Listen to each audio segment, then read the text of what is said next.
What do you think about this week's overall performance?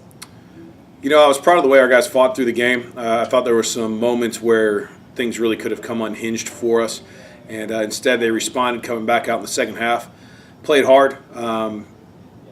As a coach, you know, we probably didn't execute near where we wanted to, obviously, when you give up like we did, give up points like we did.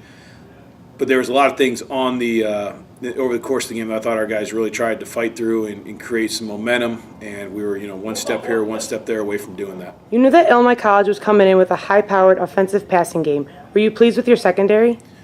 Yeah, I thought that they really held up well.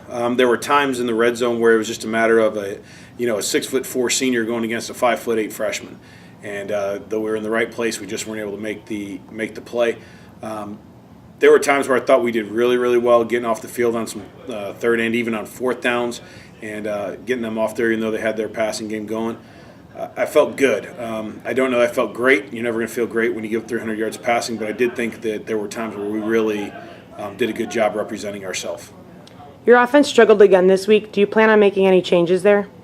Yeah, we need to execute, and we'll just keep focusing on our guys trying to execute. We think maybe we came in with a little bit too big of a package this week as far as offensive plays that we wanted to have available to us, and it probably took away from our ability to prepare as well as we wanted. And so I think that this week you'll see us a little bit more trimmed down, but more importantly, we just need to get better in practice and continue to get reps. And the other thing that's been happening to us, we're losing guys during the practice week and they're not there due to injuries or getting beat up or dinged up, and then all of a sudden they're showing back up on Saturday.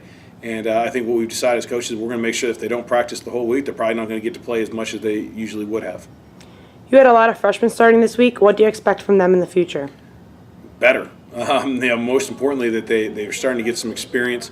Due to the injuries we've had on the defensive side, we at one point had 7 different freshmen on the field at the same time.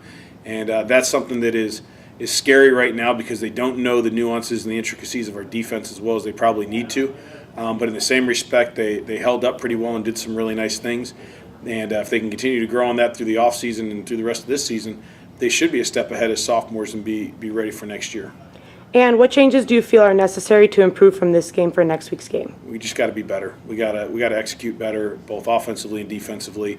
There's so many simple things and little things that if we were to look at and just fix this one thing and, you know, not blow a coverage with a rotational mistake or, one guy doesn't hear the check or one guy hears the wrong wristband call, those things cost us big plays on Saturday. And we need to eliminate those moving forward. As long as those, sit around in our program, those are going to plague us on games, and our results on Saturday aren't going to be what we want them to be. Thank you, Coach.